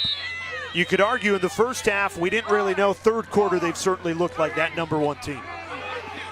Yeah, I think there's different ways of looking at it. Assessa runs away from the double team. That kills the extra man. Yeah, the UMass, to your point, the 11-game winning streak, when you have that level of confidence, right, you believe in what you can do. Flip side, if you're Yale, sometimes a loss like that is a good wake-up call. Like, wait a second, we can't just show up and roll over anybody. We've got to bring our A game. That 11-game winning streak, longest in the country, certainly in jeopardy with 10 seconds left in the third quarter. Ty's lucky that wasn't a moving pick. Flag has been thrown off the ball. Reeves, no angle, tried to bounce it. Scanoni got a piece of it. Ball still loose. They're going to blow the whistle with 0.1 second left on the clock to assess this penalty. So Yale will start the fourth quarter up a man. And it's against Jackson Subak, the sophomore out of Canada. 1 minute penalty.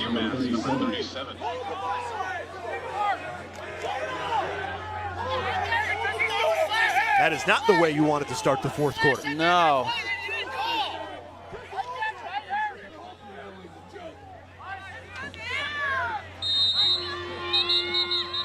Six goals in the first half for Yale, 6 goals in the third quarter. We head to the final 15 minutes of regulation, to $99 a month.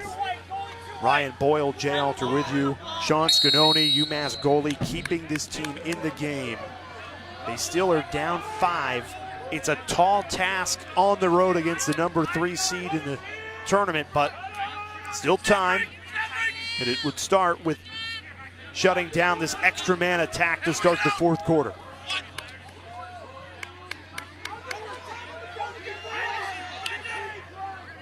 UMass looking for an answer after Yale scored 6 goals in that third quarter. Ben Reeves sends one wide. 32 seconds remaining on this extra man opportunity for the Bulldogs. Right back to Reeves. He's got 2 goals today. This time a feed inside. Matt Gaudette with the finish. The Canadian buries his second of the afternoon, and Yale cashes in on the extra man. Gaudette is just so dangerous inside. His hands, Jay, are so quick, and he catches this and gets it out. Unbelievable placement in terms of getting that right over Scannoni's shoulder, and by dropping your stick and then going low to high, changing planes, there's not much Scannoni can do. He drops his stick with Gaudette, and that's all the deception that Gaudette needs in order to beat the keeper.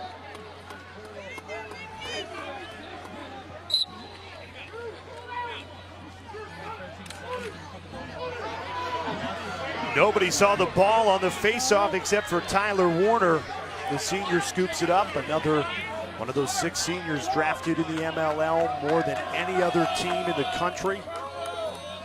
No one can question the talent that is on this Bulldogs roster. They have really showed up in this second half. A 6-goal advantage. It was a 1-goal game at intermission.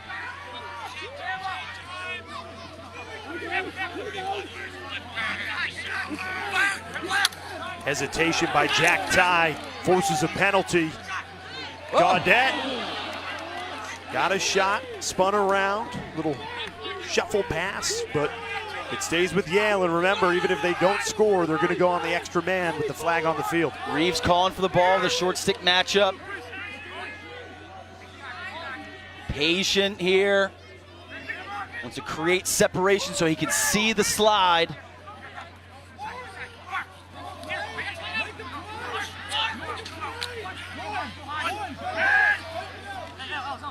Right back to Reeves. At what time would you put on the shot? Well, there you go. 30-second timer is on. And it leads to a goal. Jackson Morrill again. 7 goals on the afternoon for the sophomore. What a performance from Jackson Morrill. Jackson Morrill has done everything today.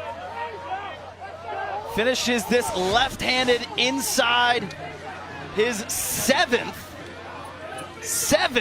of the day. That ties him for 4th all-time in goals in an opening round men's lacrosse tournament game. So he has etched his name into history. His father won 2 national championships when he played for Johns Hopkins in the 80s. And Jackson Morrill hopes he can lead the Elis to championship weekend himself. Yeah, to make matters worse, the penalty, you'll see here the hook around Ty's neck. Luke Valenza. Yeah.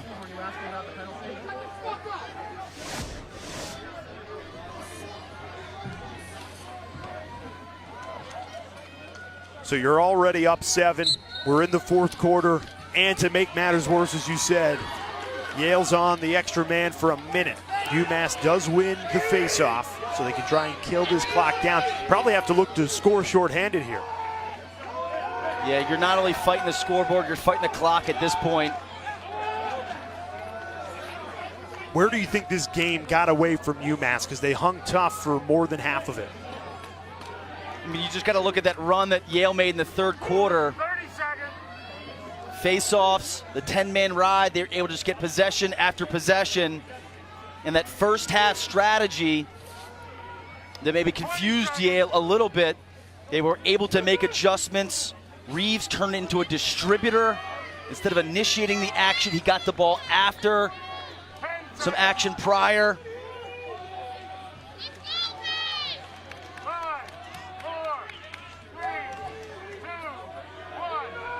Back to even strength,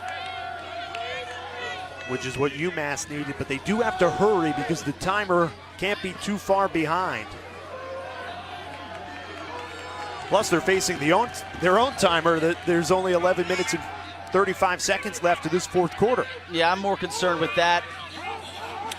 Weaving his way through, Ben Spencer, the junior, making his way through the Yale defense.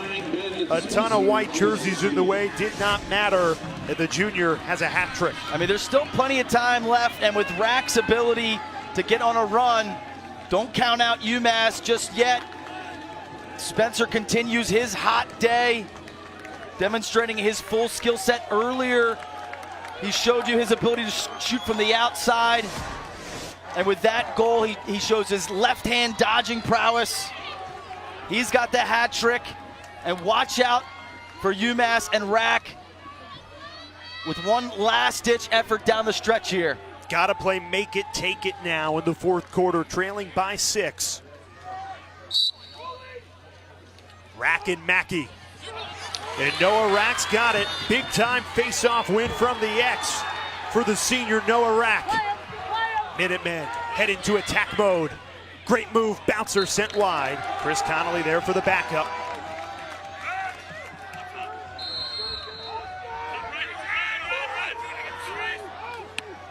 Saved by Jack Starr. Billy Philpott got in and fired a good look. UMass picks up a crucial ground ball. And if you were thinking about going anywhere today, folks, forget those plans. You've got Villanova, Duke coming up next. Richmond, Albany after that, and then Virginia Loyola finishes this Saturday slate of day 1, the first round NCAA men's lacrosse tournament. UMass down but not out. Oh, let it fly. Why not? Didn't find the back of the net though. This is more the pace that UMass played with in the first half. A confidence about their style of play where they can just shoot and spray it from anywhere on the field. Lasowskis had a step, nearly found it. They just keep piling pressure on Jack Starr in this Yale defense. It just feels like if they can put one of these on cage, Jay. Here's Ben Spencer. He's got 3 goals to his name today. Junior down the right alley, lowers his shoulder, shoots, the rebound is there, and it's a goal for UMass. Buddy Carr in perfect position, and he puts it home. Back-to-back goals for the Minutemen. Well, I said it felt like if they could just put one of them on cage. I assumed that it was going to be the initial shot and not the rebound, but credit Buddy Carr, Johnny on the spot. Spencer just had that look in his eye, right? Like as soon as he got that matchup, you knew he was getting the shot off. Starr not able to corral this, and Buddy Carr, the quick hands, he snares it out of the air and buries it before the Yale defense can even blink. Let's get Barry Melrose to break that down. A little hockey goal, standing in front of the goalie, spills it, and then boom, rebound finish. And UMass don't look now, within 5 goals, 10 minutes to play. You get the feeling it all relies on Noah Rack now. Gotta build this momentum and continue to win faceoffs. Pick and pop right on cue for the senior. Sprints down, feed to the doorstep, and a goal! Whoa, whoa! Wave it off. Greg Cannella doesn't know what's happened. UMass thought they had a goal. Yale started running in transition. Minutemen cannot believe it. Greg Cannella is livid, still looking for answers. So am I. They've got a crease call on the left side of your screen. Let's take another look at this.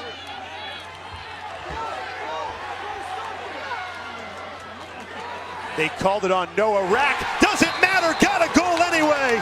Kevin Tobin, the freshman, has fired UMass back in this game. There's a penalty down on the field as well, so count the goal. That brings the Minutemen back within 4, and there's a flag coming on the other end. Chaos here in New Haven. You've got to love it. We were highlighting the crease violation and Rack sliding into the crease. Meanwhile, play continues, and with UMass's transition, you cannot stop. You've got to stay involved in the game.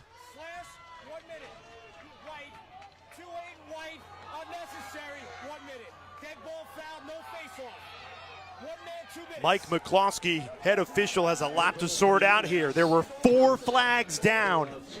Yale is 2 men down, and UMass is going to start with the ball. No face-off. Talk about a momentum shift in this fourth quarter. 9:32 to go. Minutemen only down 4 with possession and up 2 men. Let's take another look at this as they sort things out on the field. Timeout taken. This is the goal from Kevin Tobin, but you see there's flags down. There were 4 flags. We'll step aside. UMass, don't look now. Here come the Minutemen, down but not out, trailing 4 and up a man.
The NCAA Men's Lacrosse Championships is brought to you by Geico. 15 minutes could save you 15% or more on car insurance. Coppertone. Coppertone Sport is proven to protect. And Angry Orchard Hard Cider. Naturally refreshing.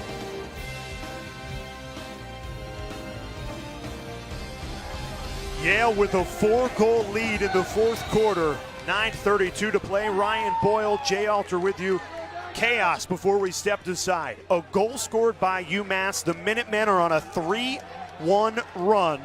And the Bulldogs have a 2-minute penalty tacked onto it. Robert Mooney will serve a 2-minute penalty, wave off the face-off. We won't see action from the X. It's UMass ball, trailing by 4, and a 2-minute extra man advantage. Yeah, my apologies there. I thought they called 2 different men. It's 1 man for 2 minutes. Golden opportunity for the Minutemen. They can afford to be patient. They have 2 minutes to cash in on this extra man opportunity.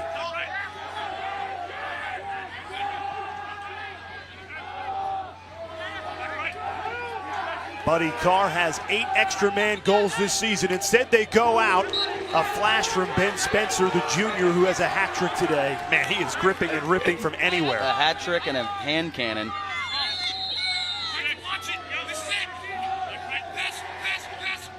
Feed to the doorstep. Denied by Jack Starr. The freshman comes up with a big save on the UMass extra man. Jason Alessi on the clear for the Bulldogs. Finds Tyler Warner. A minute and 15 seconds left on this extra man for UMass. Minutemen have to try and find a way to get the ball back after the Starr save. Yeah, you can see Starr holding pipe there. No call, a lot of contact. Joseph Sessa finally passes off. Here's Alessi. 50 seconds remaining on the extra man opportunity for UMass. Yale just trying to run out this clock and get it back to even strength. Risky pass, pays off Sessa. Double team coming.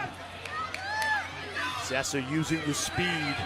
as we tick to 30 seconds left on this man up. All the momentum was with UMass after the goal and the penalty. Yale sucking the wind out of the Minuteman sails. And I wasn't wild about that shot by Trainer. It was just low angle.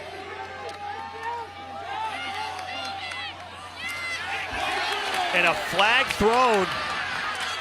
UMass has the ball. It's going back to Yale. And with 6 seconds left on UMass's extra man, it'll be Yale now up a man.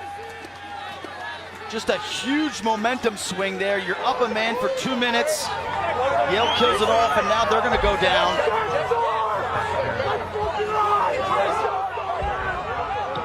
Excuse me, go up a man rather. Let's take another look at this.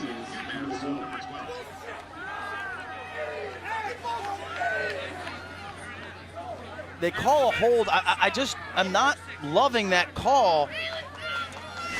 He turns him back. It's a slick ground. It's been raining all day. Morrill kind of slips to the ground a little bit, but I don't think that was a hold. Shane Rinkus serving that 1 minute, or it's only a 30-second. So now we're back to even strength. 24 seconds now for Yale on the extra man. A 4-goal lead under 7 minutes and 30 seconds to play. Bouncer between the legs. Scanoni couldn't stop it. Jason Alessi has put Yale up by 5, 15-10. Correction, that's Rooney on the man up. 46, not 45. No, all good. We haven't seen him all day. The man up specialist, or we have seen him, but just on man up rather. But what a spot to come in. You know, tight game, all the momentum, all the chaos. Tight window too. Ton of confidence, rolling off the crease, catching it. No fear. Let it go. Good on you, Brennan Rooney, but man, oh man, a lot of gumption on that kid to take that shot. Seriously, comes from Saskatoon in Canada. 16th goal of the season. A lot of those, as you mentioned, Ryan, come on the extra man. And a momentum halter for UMass. They were on a 3-1 scoring run. How about pulling one back? Billy Philpott, the short stick. Right off the face-off, instant offense. UMass just, boom, a response. Well, when you play this style, you're never out of a game, and UMass is proving as such today. Off the face-off violation, they waste no time going right down the alley, and they're going to challenge Starr and this Yale defense until that clock gets to 0. But with 7 minutes left, there's a ton of time. They have answered the bell, and they have given themselves a shot down the stretch here. It's only 4 goals, and you've got 7 minutes to play. You could argue UMass is a fourth quarter team. They've outscored their opponents in the final quarter of regulation 48-31 this season. Noah Rack diving for the ball. Yale's got it. That's a crucial face-off win for the Bulldogs. Connor Mackey has it with a head of steam. Settling things down now. 4-goal lead under 7 minutes to play.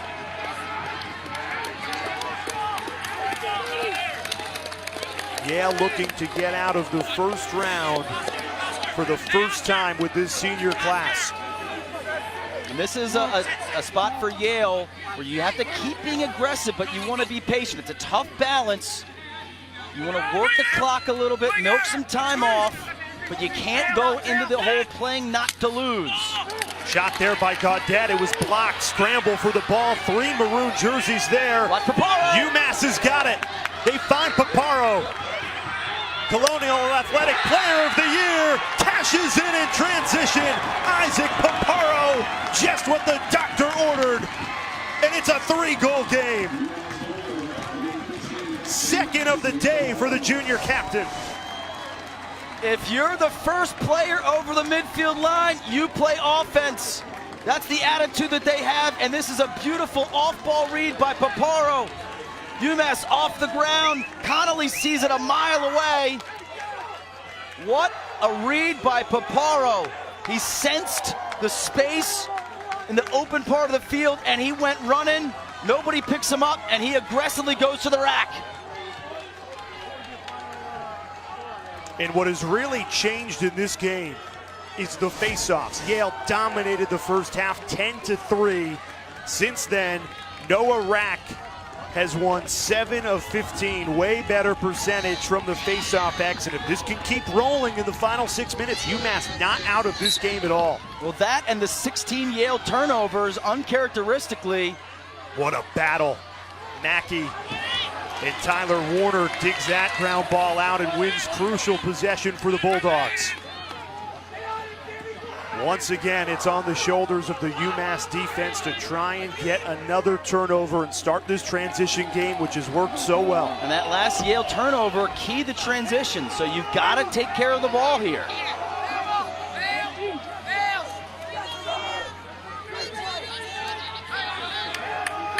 You got to love the UMass faithful just screaming for shot clock as soon as Yale gets the ball. Trying to do their part. The road support has been fantastic. Ground ball picked up by Kotler. He's got 2 goals. 5:20 remaining in this fourth quarter. Yale being patient with a 3-goal lead. After this, we've got Villanova Duke. 2:19 face-off starting on ESPN News. You'll get it on you after the conclusion of this game. Fun one with Justin Gutterding and the Blue Devils coming up. Yale not out of the woods yet. Shot clock is on. 30 seconds for Yale to try and find the back of the net. In the stick of Ben Reeves, 2-time Ivy League Player of the Year. Named it to Wharton finalist on Thursday night for the 3rd straight year. It was a low pass. Got sent out to Dana Jealous, who fired one over. 9 seconds on the shot clock.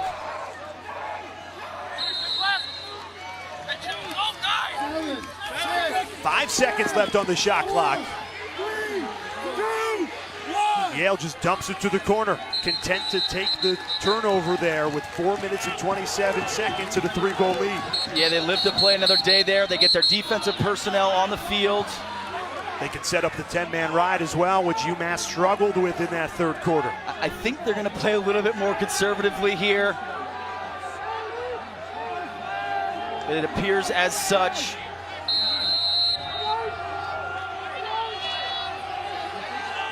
Paparo, who scored the last goal, gives it to the goalie, Sean Scanoni.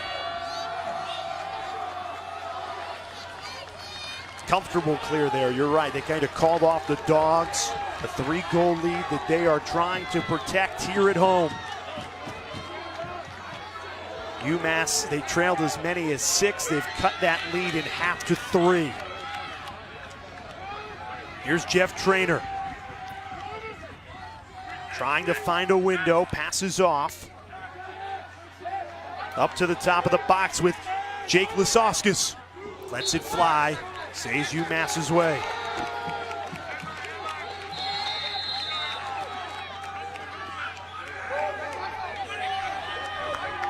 Villanova and Duke just about to get underway. We'll start on ESPN News, and we'll be right here on ESPNU after this one finishes. A flag flies. UMass went into attack mode, and that goes against the Ivy League Rookie of the Year, the freshman Chris Fake. At first blush, this looked like a little bit of a bailout call, so. 1 minute. 1 minute.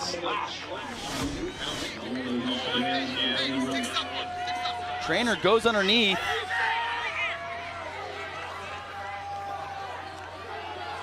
What did I miss there? Fake goes for the head. He got the top of the head of Traynor. Yep, that angle showed it. Yep. 1 minute extra man opportunity. You get the feeling the Minutemen need to score. Down by 3 and just about 3 minutes remaining. Stays with UMass. 44 seconds left on the extra man.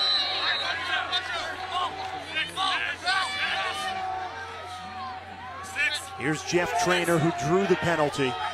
Swinging around the perimeter. Buddy Carr 8 extra man goals this season. Boy, they could use a 9th. It's intercepted. Yale with a massive defensive stop. A penalty called on UMass as the flags fly. Bulldogs still have the ball. They've got numbers too. Decide not to push it. So insult to injury. UMass can't convert on the extra man, and now a penalty coming on the Minutemen. Yeah, you want to run out this clock. Get back to even strength.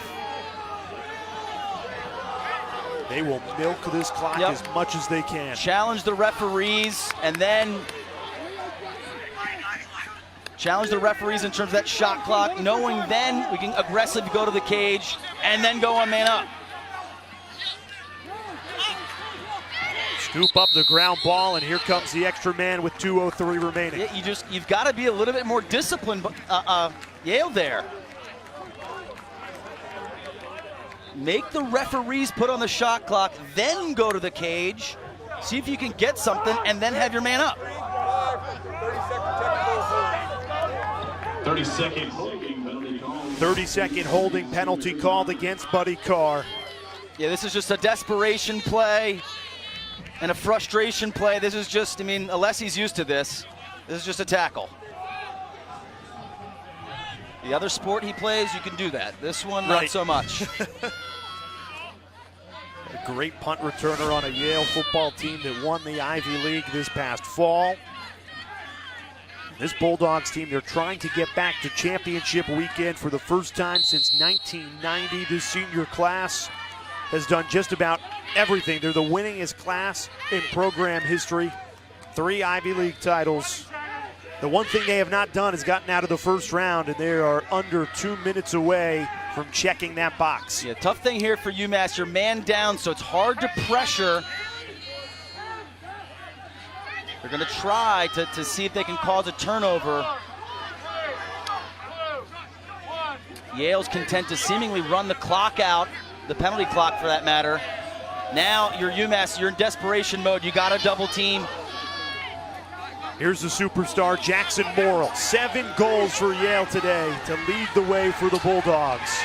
Tied for 4th all-time in a first-round game. The shot clock is on, 25 seconds on the timer. 1 minute and 5 seconds left on this regulation clock.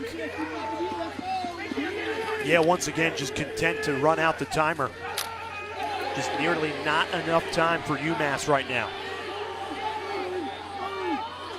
Shot clock down to 5. And Alessi puts it in the corner. Great discipline there by Yale, understanding clock, score, differential. They get their defensive personnel on the field. They get organized. Capital One player of the game, Jackson Morrill. 7 goals on 9 shots. Tied for 3rd all-time in an NCAA first-round game. An incredible performance from the sophomore attackman. UMass not out of this yet. The clock stops with 17.8 seconds left, down by 2 goals.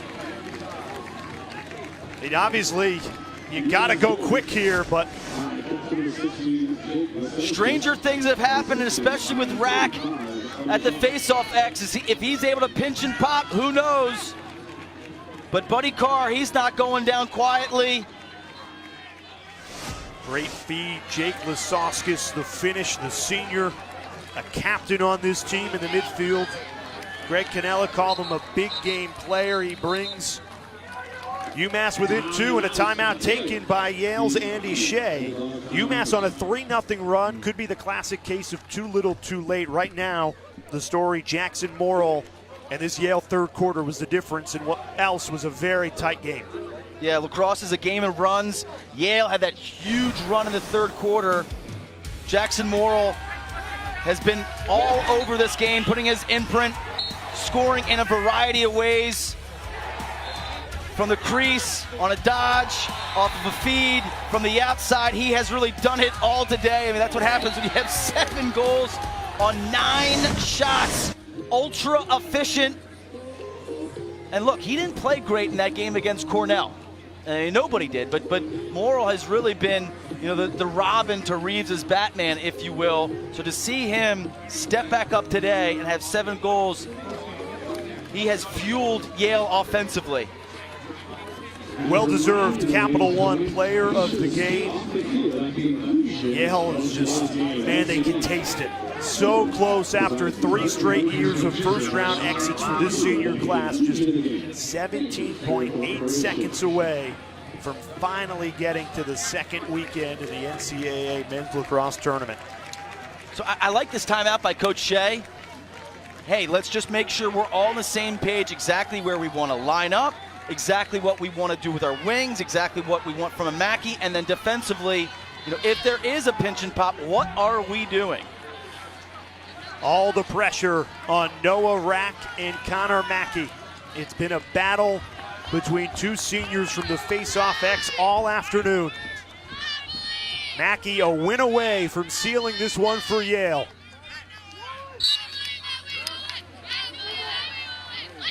A long struggle. UMass needs this ball, and they don't get it. You saw Alessi there and Mooney both being a defensive position. They were all the way down the wing towards the goal. And that does it. The 3 seed Yale Bulldogs survive 15-13, and they are marching on to the quarterfinals. Congratulations to Yale. With today's victory, the Bulldogs UMass gave them everything they could handle, but this Yale team, they are for real, and the seniors got it done. The monkey is off their back. They're able to advance.